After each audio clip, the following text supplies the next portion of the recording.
Hello दोस्तों, स्वागत है आप सभी का आपके अपने YouTube channel M World Point पे। ये आपका प्रैक्टिस सेट नंबर 12 है। तो चलिए आज शुरू करते हैं आज का प्रैक्टिस सेट। देखिए पहला क्वेश्चन है 52 माइनस के 8 माइनस के 20, ये किसमें है? मोड के अंदर है, तो इसका मान क्या होगा? तो देखिए 52 माइनस और मोड के अंदर कितना बचेगा? तो 8 माइनस के 20 यानी कि मतलब माइनस के 12 बचेंगे। ठीक है, अब मोड की खासियत क्या होती है? इसको मोड बोलते हैं। ठीक है, इसको क्या बोलते हैं? डंडे को मोड बोलते हैं। मोड की खासियत क्या होती है? जैसे कि मोड माइनस के ए है तो ये किसके बराबर होगा? ये ए के बराबर होगा। ठीक है, मोड के अंदर की वैल्यू हमेशा पॉजिटिव आती है, फिर बाहर निकल के आती है तो पॉजिटिव आती है। इसका मतलब ये माइनस के 12 का कितना हो जाएगा? प्लस के 12 हो जाएगा। तो इसका मतलब 52 माइनस के, ये जो माइनस के 12 था ये कितना हो जाएगा? प्लस के 12 है। ठीक है, ये जो माइनस है वो ये वाला माइनस है, ये वाला माइनस तो खत्म हो गया। तो 52 माइनस के 12 कितना बचेगा आपका? 40। इस क्वेश्चन का आंसर कितना हो जाएगा? 40। नेक्स्ट क्वेश्चन है 5x बटे में 1 plus 1 upon 1 plus x, 1 minus x बराबर 1 है, तो x का मान ज्ञात कीजिए। देखिए इसको, देखिए ये जो क्वेश्चन है आपका इस तरह से लिखा हुआ है। ठीक है, इसको सॉल्व कैसे करते हैं वो देखिए। इसको आपको नीचे सॉल्व करना है। ठीक है, नीचे से सॉल्व करना है। इसको कैसे सॉल्व करेंगे? तो पहले आप इतने वाले पोर्शन को सॉल्व करिए। ठीक है, ये जो पोर्शन है आपका इसको सॉल्व करिए। इसको सॉल्व कैसे करते हैं? ये दिया हुआ है आपका 1 प्लस एक्स अपॉन में 1 माइनस के एक्स। इसको सॉल्व करेंगे कैसे? इसका गुणा इसमें होगा तो ये जाएगा 1 माइनस के एक्स, प्लस आपका ऊपर है एक्स और बटे में कितना बचेगा? तो 1 माइनस के एक्स। एक्स से एक्स खत्म तो कितना बच जाएगा यहाँ पे? 1 अपॉन 1 माइनस के एक्स। ठीक है, इसका मतलब इस पूरी वैल्यू, इस पूरी जगह पे कितनी वैल्यू आ जाएगी? 1 अपॉन 1 माइनस के एक्स। इसको आगे देखिए तो 5x अपॉन में 1 प्लस 1 अपॉन में कितना आया था? 1 माइनस के 1 अपॉन में 1 अपॉन में 1 माइनस के एक्स। ठीक है, अभी 1 अपॉन में तो वैल्यू ऊपर पहुंच जाएगी ये, तो ये किसके बराबर होगी? यहाँ पे तो 1 चल ही आ रहा है आपका। आगे देखिए तो ये वैल्यू किसके बराबर होगी? ये ऊपर पहुंच जाएगी तो ये हो जाएगा आपका 5x अपॉन में 1 प्लस 1 माइनस एक्स का गुणा 1 में होगा तो कितना होगा? 1 माइनस एक्स ही रहेगा, बटे में एक है तो उसकी कोई वैल्यू रहेगी नहीं। ये किसके बराबर होगा? 1 के बराबर। ठीक है, अब देखिए 1 प्लस 1 कितना होगा? 2, 2 माइनस के एक्स, तो ये हो जाएगा आपका 5x अपॉन में 2 माइनस के एक्स जो बराबर होगा आपके 1 के। क्लियर? और 2 माइनस 1 का गुणा इधर होगा तो हो जाएगा आपका 5x बराबर 2 माइनस के एक्स। अब x इधर आएगा तो ये हो जाएगा 6x, तो ये हो जाएगा आपका 2। तो यहाँ से x बराबर कितना मिल जाएगा? 2 अपॉन 6 यानी कि 1 अपॉन 3। तो x की वैल्यू कितनी आ गई? 1 अपॉन 3। ठीक है, ऑप्शन नंबर बी। नेक्स्ट देखिए क्वेश्चन है 1.75, 1.6 सॉरी 1.75, 5.6 और 7 के एलसीएम और एचसीएफ ज्ञात कीजिए।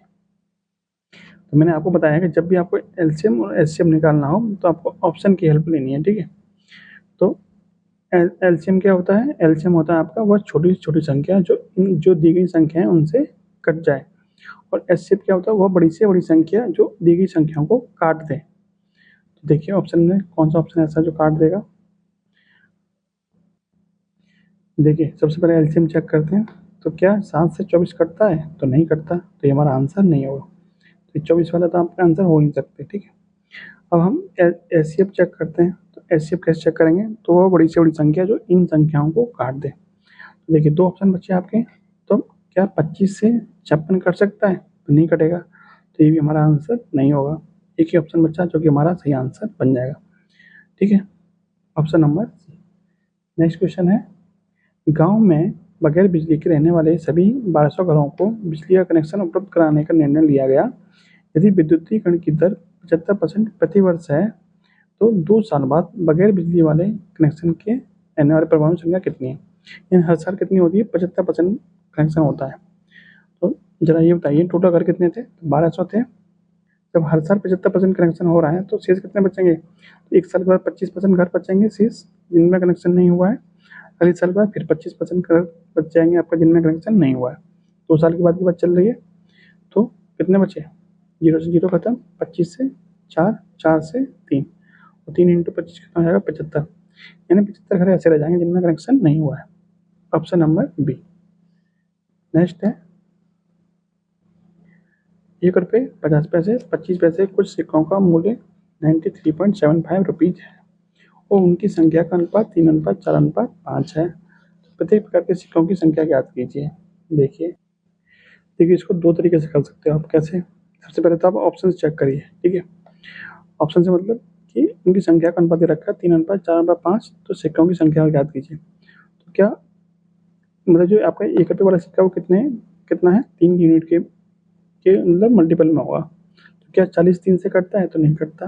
क्या 40 3 से कटता है? तो नहीं कटता। आपके दो ऑप्शन बचे हैं जो कि आपके इन रेशियो को सेटिस्फाई कर रहे हैं। अब इसमें दूसरा मेथड क्या लगा सकते हैं? वैल्यू रख के। वैल्यू कैसे रखें?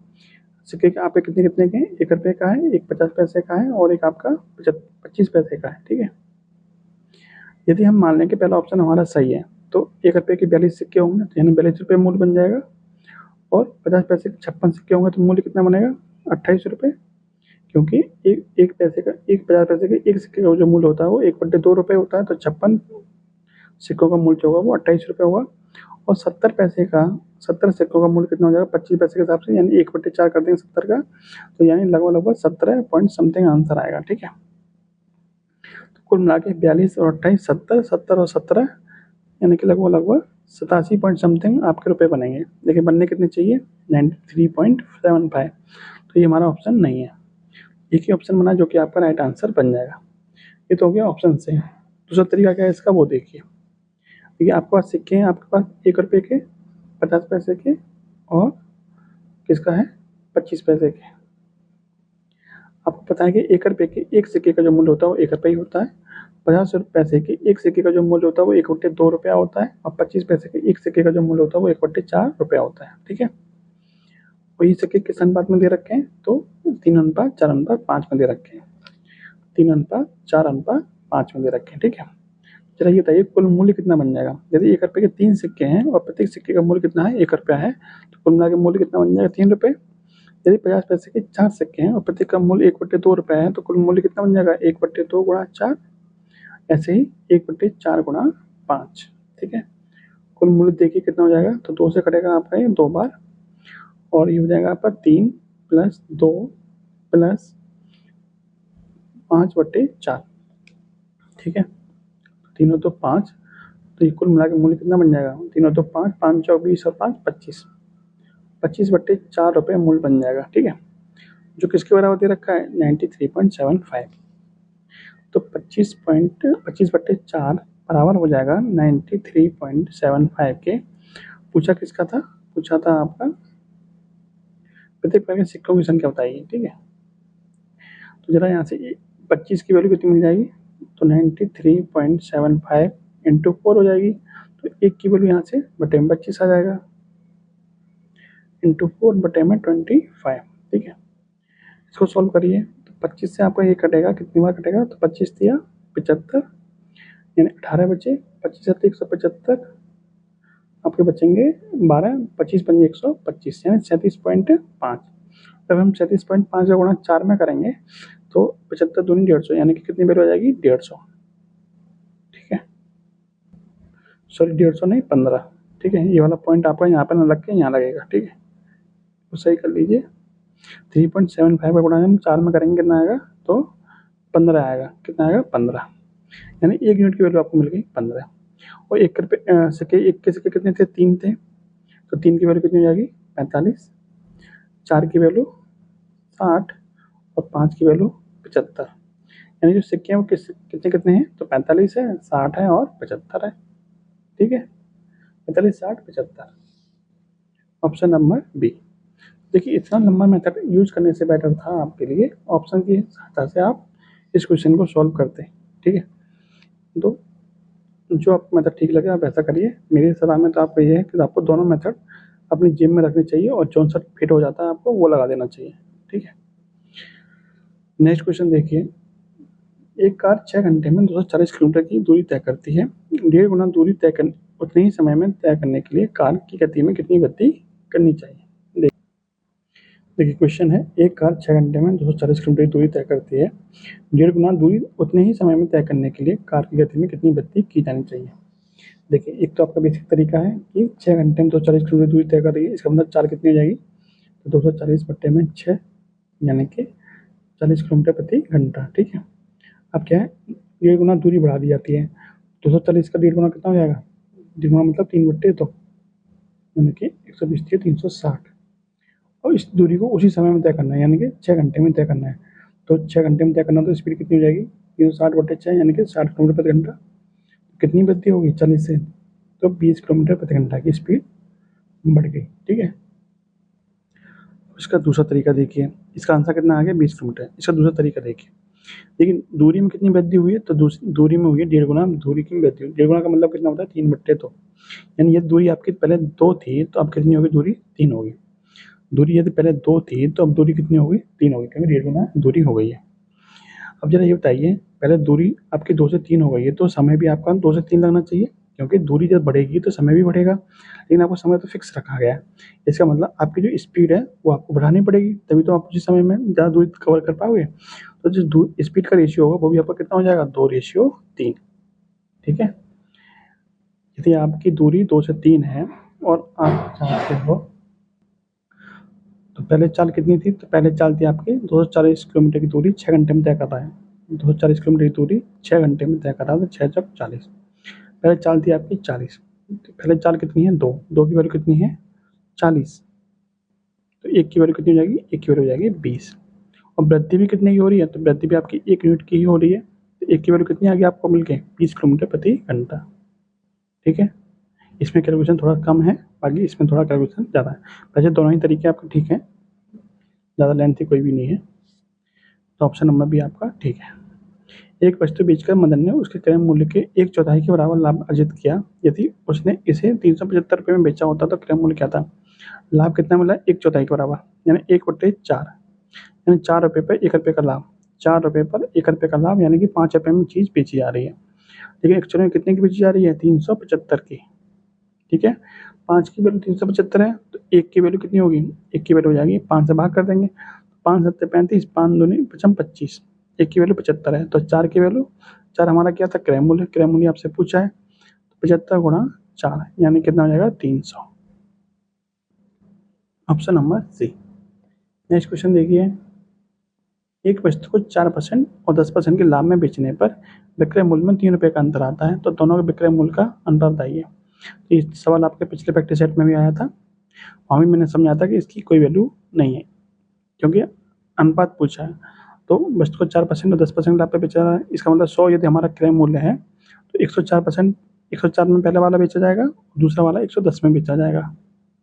दोनों का रेशियो कितना हो जाएगा? तो देखिए, 2 से काटिए आप 52 बार, 2 से काटेंगे आप ये 55 बार। दोनों का रेशियो कितना जाएगा? 52:55। Option number A. Next question देखिए, 6 बच्चों का माध्य भार कितना है? 17.5 किलोग्राम है। यदि इनमें से 5 बच्चों के व्यक्तिगत भार दे रखे इतने, तो 6वें बच्चे का भार कितना होगा? ठीक है। तो या तो आप इनके डिफरेंस से निकाल लीजिए इसको, या फिर आप दूसरे तरीके से निकालिए कि इसको आप करिए इकाई अंक से करिए इसको। ठीक है। 6 बच्चों का औसत भार कितना है? 17.5। तो कुल भार कितना हो जाएगा? 17.5 गुणा 6, कितना हो जाएगा ये आपका? 105। ठीक है। यानी कि कुल मिला के जो जोड़ आना चाहिए वो इनका 105 आना चाहिए 6 बच्चों का, लेकिन ये तो 5 बच्चों का है, तो इसका इकाई अंक देखिए, तो 3 और 1 4 और 3 7 और 9 16 और 4 20। हमें चाहिए कितना? इकाई अंक चाहिए 5। आगे कितना रहा है हमारा? 0। तो इसका मतलब जो हमारा नया बच्चा, छठा बच्चा होगा, उसका इकाई अंक कितना होगा? 5 होगा। तभी तो हमारा 5 में 0 जोड़ेंगे 5 आएगा। ऑप्शन चेक करिए, ऑप्शन नंबर बी। ठीक है। तो जो छठा बच्चा होगा वो कितने का होगा? 15 किलोग्राम का होगा। अब इसको पूरा जोड़ लीजिए। देखिए, 14 और 19 23, 14 19 33, 33 प्लस 23 56, प्लस 21 77, 77 और 13 कितना हो गया? 90। लेकिन कुल वजन कितना है? तो 105। 105 में से हम 90 घटा देंगे, कितना आएगा आपका? 15। ठीक है। वैसे ये लेंथ ही नहीं है, लेकिन आपको थोड़ी सा टाइम तो बचेगा इसमें, तो आपका 15 किलोग्राम आपका आंसर आ जाएगा। नेक्स्ट देखिए, 11 पारियों के बाद एक बल्लेबाज का प्रति पारी स्कोर कितना था? 52 था। 13 पारियों के बाद में औसत बढ़कर 54 हो गया। यदि बल्लेबाज ने 13वीं पारी में पिछली पारी से 16 रन अधिक बनाए हों, तो उसने 12वीं पारी में कितने रन बनाए थे? देखिए, यदि मान लीजिए वो 12वीं और 13वीं पारी में, 12वीं और 13वीं पारी में यदि पिछले औसत यानी 52 रन के बराबर ही बनाता, तो हमारा औसत कितना रहता? 52 ही रहता। नया औसत बढ़ता नहीं, क्योंकि औसत के बराबर कोई संख्या जोड़ी जाती है या फिर घटाई जाती है तो हमारे औसत पे कोई फर्क नहीं पड़ता है। तो इसका मतलब उसने 12वीं पारी और 13वीं पारी में यदि वो 52 रन बनाता तो हमारा औसत 52 ही रहता, पूरा औसत हमारा 52 रहता। लेकिन उसने क्या है, उसने कुछ ज़्यादा रन बनाए जिसकी वजह से औसत कितना हो गया, 54 हो गया।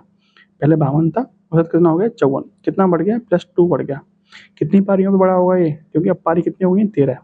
तो हर पारी पे 2 बढ़ा है, इसका मतलब 13 दूनी 26, यानी कितना बढ़ गया, 26 बढ़ गया। ठीक है, यानी कितना एक्स्ट्रा लेके आए होंगे वो, 26 एक्स्ट्रा लेके आए होंगे। यानी 52 तो वो लेके ही आए होंगे, दूसरी दोनों पारियों में 52 रन तो उसने बनाए ही होंगे, प्लस 26 रन उसने एक्स्ट्रा बनाए होंगे। तो कुल मिला के 12वीं और 13वीं पारी में कितने रन बनाए होंगे, तो 52 + 52 104 + 26 130। इन दोनों पारियों में उन्होंने 130 रन बनाए होंगे। और दोनों पारियों का अंतर कितना है, तो दोनों पारियों का अंतर 16 रन। यानी 13वीं पारी में ज़्यादा रन बनाए हैं और 12वीं पारी में कम रन बनाए। इसको हम आगे देखिए, दोनों पारियों का, इसको मान 12वीं पारी को मान लेते हैं x और 13वीं पारी को मान लेते हैं y। तो x + y कितना आ जाएगा, 130। और आपको y माइनस के x की वैल्यू दे रखी है कितनी, 16, क्योंकि y क्या है, 16वीं पारी, सॉरी y क्या है, 13वीं पारी, और 13वीं पारी में अधिक रन बनाए तो y माइनस x कितना हो जाएगा, 16। और y + x कितना हो जाएगा, दे रखा है आपको 130।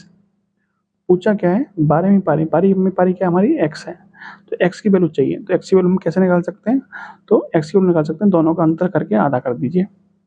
तो 130 और 16 का अंतर कितना होता है, 114। 114 का आधा कितना हो जाएगा, 57।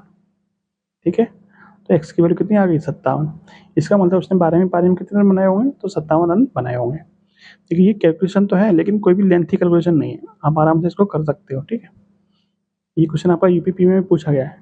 अभी जो यूपी पुलिस में एग्जाम हुए उसमें भी आपका सेम टाइप का क्वेश्चन पूछा गया है। तो आप इस क्वेश्चन को हल्के मत लीजिए, क्वेश्चन आपके इंपॉर्टेंट है। नेक्स्ट क्वेश्चन देखिए, तो देखिए इस क्वेश्चन का आंसर क्या बन जाएगा, ऑप्शन नंबर बी, 57। पी अकेला एक कार्य को 18 दिनों में कर सकता है, पी और क्यू मिलकर एक कार्य को 15 दिनों में खत्म कर सकते हैं। उन्होंने एक साथ कार्य करना शुरू किया, 10 दिनों के बाद में क्यू ने कार्य छोड़ के चला गया। तो पी को अकेले उस कार्य को पूरा करना है, पी को शेष कार्य को पूरा करने में कितना दिन लगेगा। यानी पी को काम पूरा करना है और पी को शेष काम को पूरा करने में कितना समय लगेगा, ये आपसे पूछा है। तो देखिए कैसे कर सकते हैं इसको। पी कर रहा है कितने दिन में, तो पी कर रहा है आपका 18 दिन में। ठीक है, और पी + क्यू कितने दिन में कर रहे हैं, तो ये कर रहे हैं आपके 15 दिन में। आपको पता है कि हम क्या करते हैं, उन दोनों का एलसीएम ले लेते हैं, 18 15 का एलसीएम 90। कुल काम हमने मान लिया, कुल काम हमारा 90 है। इसको पी ने 18 दिन में कर दिया तो एक दिन में इसने 5 काम किया होगा, और पी और क्यू ने 15 दिन में कर दिया, इसका मतलब एक दिन में इन्होंने 6 काम किया होगा। ठीक है, 90/15 यानी कि 6। जब पी अकेले का एक दिन का काम 5 है और पी और क्यू दोनों का काम कितना है, 6, इसका मतलब क्यू का एक दिन का काम कितना होगा, 6 - के 5 यानी कि 1। यानी क्यू का एक दिन का काम कितना हो गया, तो क्यू का एक दिन काम हो गया 1 यूनिट। क्लियर। अब आगे देखिए, अब ये कह रहा है कि दोनों ने एक साथ कार्य करना शुरू किया तो 10 दिनों के बाद में क्यू ने काम छोड़ दिया। यानी 10 दिन तक तो उन्होंने मिलकर काम किया होगा, और दोनों लोग मिलकर एक दिन में कितना काम कर रहे हैं, 5 और 6 11। ठीक है, सॉरी 11 नहीं 6। पी और क्यू दोनों लोग मिलकर एक दिन में कितना काम कर रहे हैं, 6 काम कर रहे हैं, और 10 दिनों तक दोनों ने मिलकर काम किया तो 10 दिन में कितना काम कर दिया होगा, 10 × 6 यानी कि 60 काम कर दिया होगा पी और क्यू ने दोनों ने मिलके। तो काम कितना बचा, 90 काम था, 60 काम हो चुका, काम कितना बचा, 30 काम बचा। इस 30 काम को किसने किया होगा, पी ने, क्योंकि क्यू तो चला गया छोड़ के, क्यू तो छोड़ के चला गया। अब काम को कौन करेगा, पी करेगा, और पी एक दिन में कितना काम करता है, 5 काम करता है। 30 काम को करने में कितना समय लगेगा, 30/5 यानी कि 6 दिन का समय लगेगा। यानी कि शेष काम को पूरा करने में पी को कितना समय लगेगा, तो 6 दिन का समय लगेगा। ऑप्शन नंबर सी।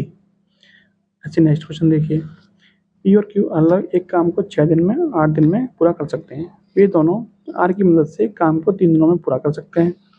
यदि कुल मजदूरी 3200 रुपये है तो आर को कितने रुपये दिए जाएंगे।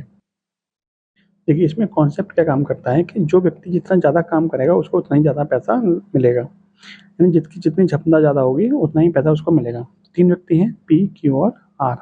ठीक है, पी कितने दिन में काम खत्म कर रहा है, तो पी काम कर रहा है 6 दिन में, और क्यू कर रहा है आपका 8 दिन में। ठीक है, ये दोनों आर की मदद से काम को 3 दिन में खत्म कर देते हैं। यानी कि तीनों लोग मिलके P + Q + R, तीनों लोग मिलकर काम कितने दिन में खत्म कर देते हैं, तो 3 दिन में काम खत्म कर देते हैं।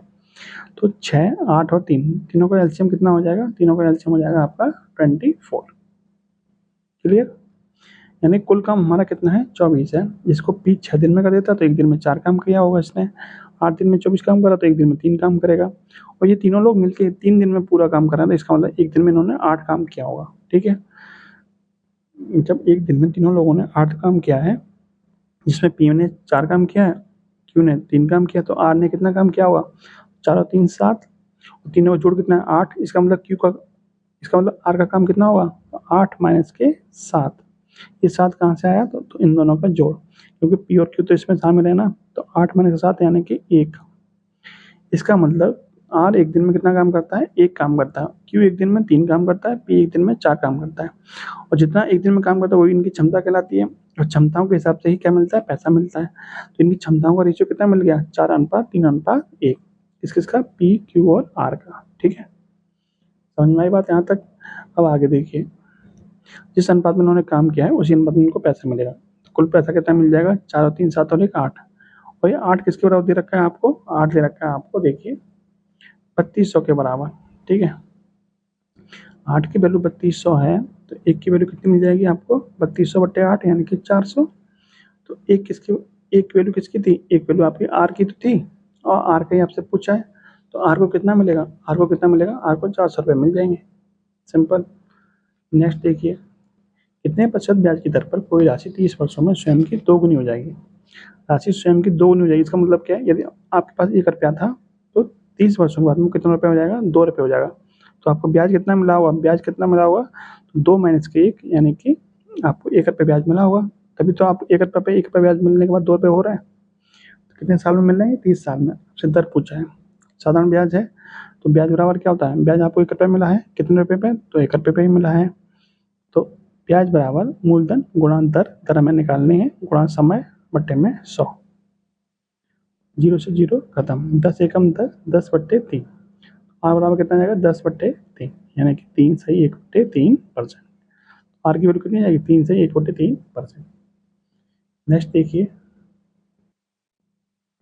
एक व्यक्ति 9% के सालाना साधारण ब्याज दर पर 32,000 रुपये लेता है और उसे 10% सालाना चक्रवृद्धि ब्याज दर पर बैंक में जमा करा देता है, तो 30 साल के अंत तक उसे धन में कुल कितनी वृद्धि हो जाएगी? 9% पर ले रहा है और 10% चक्रवृद्धि ब्याज पर उठा दे रहा है। 3 साल के अंत में पूछा आपसे, तीसरे साल के अंत में। तो जरा ये बताइए कि 9% तो साधारण ब्याज पर ले रहा है, तो 1 साल में 9% ब्याज मिल रहा है उसको, तो 3 साल में कितना ब्याज मिलेगा? 9 27% में उसको ब्याज मिल जाएगा। ठीक है, अब चक्रवृद्धि ब्याज में क्या होता है कि यदि उसकी दर 10% है तो 3 साल के बाद उसकी ब्याज की दर कितनी हो जाएगी? 10% का 3 साल के बाद 33.1% ब्याज हो जाता है। ठीक है, ये 10 का 33.1 कैसे हो जाता है वो भी देख लीजिए।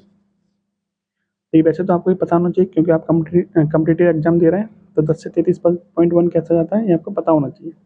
नहीं बताया तो वो भी देख लीजिए। देखिए 10% दर है, तो 10% का मतलब होता है 1/10। 10% का मतलब 1/10। ठीक है, यानी 10 रुपये पे आपको 1 रुपये ब्याज मिलेगी, तो आपका मिश्रण हो जाएगा 11 रुपये। 3 साल तक ऐसा ही हो रहा है, यानी कि यदि आपके पास में 10 × 10 × 10 यानी 1,000 रुपये थे, तो आपका जो मिश्रण बन जाएगा वो 11 का क्यूब यानी कि 1331 रुपये मिल जाएगा। कितने रुपये पे? 1,000 रुपये पे। ठीक है, तो ब्याज कितना मिल गया? तो ब्याज मिल गया आपको 331 रुपये। कितने रुपये मिला? 1,000 रुपये पे। तो 100 रुपये पे कितना मिलेगा? तो 100 रुपये पे आप 10 का भाग इसमें और कर देंगे तो 33.1 रुपये ब्याज मिलेगा। तो 100 रुपये पे जो ब्याज मिलता है वही तो आपका दर होता है। दर वही तो होता है, 10% जो 100 रुपये पे मिलता है। तो 3 साल में कितना ब्याज मिल रहा है? 33.1 रुपये का ब्याज मिल रहा है। कब? जब दर कितनी है? 10% है। ठीक है, तो ये 33.1 कहाँ से आया? ये वाला 33.1 आपका यहीं से निकल के आता है। यदि आपको ये पहले से पता होता तो आपको ये सब ड्रामा नहीं करना पड़ता। लेकिन 9% साधारण ब्याज है तो 27% आपको ब्याज मिल जाएगा। 10% चक्रवृद्धि ब्याज है तो आपको 33.1% ब्याज मिल जाएगा। तो कितने परसेंट एक्स्ट्रा मिल जाएगा? तो 27 माइनस कर देंगे तो 6.1% आपको एक्स्ट्रा मिल जाएगा। क्लियर? अभी 6.1 एक्स्ट्रा मिलेगा, किसका मिलेगा? तो 32,000 का। तो आपको निकाल देना है 32,000 का 6.1%। कितना आंसर आएगा आपका? ये देखिए, ठीक है, आपको 32,000 का 6.1% निकालना है। तो 0 से 2 0 खत्म।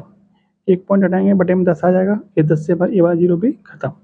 अब 32 को 61 करना है तो आपको 32 का बारह याद होना चाहिए। 32 से कम 32 हासिल के 3 और 32 छक्के कितने होते हैं 192, 192 होते हैं 195, यानी कि 32 से कम 32 के 2 आएगा यहाँ पे, और हासिल कितना आएगा 3 आएगा।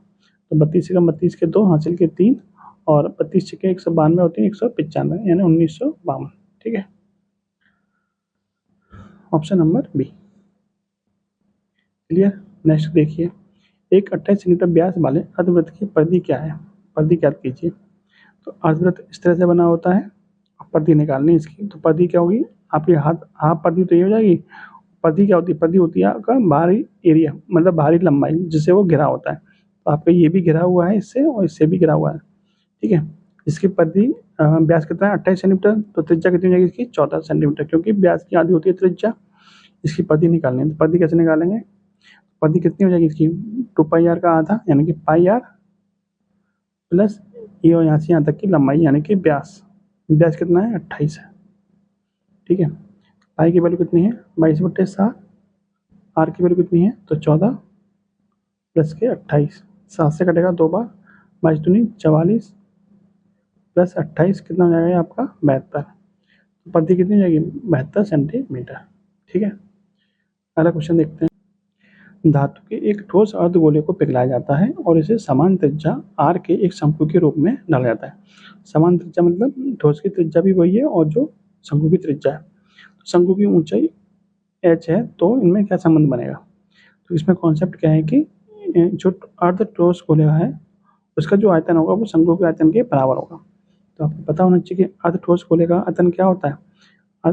ठोस गोले का आयतन जो होता है आधे गोले का, वो क्या होता है 2/3 पाई आर क्यू।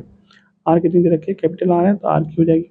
ये जो आयतन होता है किसके बराबर होता है, शंकु के आयतन के बराबर। शंकु का आयतन क्या है 1/3 पाई आर स्क्वायर एच होता है। आर तो दोनों की सेम ही है, एच दे रखी है एच, यानी कि अर्धगोले का आयतन बराबर शंकु का आयतन, क्योंकि पिघला के यही तो बनाया जा रहा है तो दोनों का आयतन सेम होगा। इसको सॉल्व करिए, 3 से 3 खत्म, पाई से पाई खत्म, इस आर स्क्वायर से इसकी पावर ये वाली पावर खत्म, एक आर बचेगा यहाँ पे। और देखिए तो यहाँ कितना बचेगा 2 × r, यानी कि 2r बचेगा, जो किसके बराबर होगा यहाँ पे h बचेगा, h के बराबर, यानी कि h बराबर कितना मिल जाएगा आपको 2r, h बराबर 2r, ऑप्शन नंबर सी। आंकड़ों का बहुलक ज्ञात कीजिए। बहुलक वाला क्वेश्चन आपका लगभग हर प्रैक्टिस सेट में आ रहा है।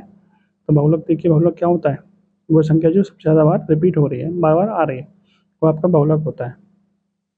देखिए इसमें सबसे ज़्यादा बार कौन आया है, तो देखिए 9 9 9 3 बार आया 9, और तो कोई भी संख्या 3 बार नहीं आई है, इसका बहुलक कितना हो जाएगा 9।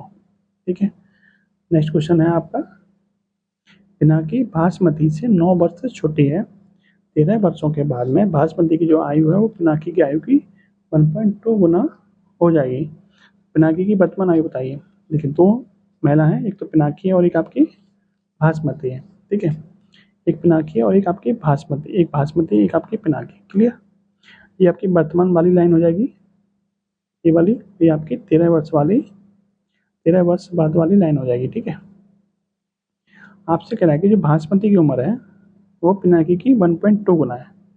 पिनाकी की 1.2 गुना, यदि हम पिनाकी की उम्र 1 मान लें तो बासमती कितनी हो जाएगी 1.2 हो जाएगी। क्लियर, यानी कि 1.2 और 1 दोनों का डिफरेंस कितना हो जाएगा, तो ये डिफरेंस आएगा 0.2, और ये डिफरेंस किसके बराबर होगा, तो ये डिफरेंस आपका 9 के बराबर होगा। 9 के बराबर क्यों होगा, क्योंकि आपको पता है कि दोनों की आयु में अंतर कितना है, 9 वर्ष का अंतर है।